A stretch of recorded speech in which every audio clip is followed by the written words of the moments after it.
Everyone thinks they understand yin and yang. We see the symbol and assume it means perfect balance, equal work and rest, equal joy and sorrow. But ancient Taoist masters knew a secret we've forgotten. Look closer at the symbol. One side is always growing while the other shrinks. It's not about static balance, it's about constant flow. They taught that chasing perfect equilibrium creates suffering. Instead, wisdom comes from dancing with life's rhythms. When you're in a yang phase, high energy and growth, lean into it fully. Don't hold back because you think you need balance. When yin arrives, rest and reflection. Embrace that too. Don't fight it.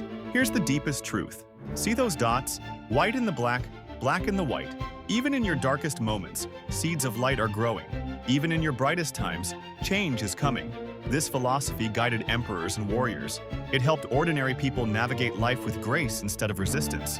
Stop fighting the current. Start flowing with it. Your peace depends on it.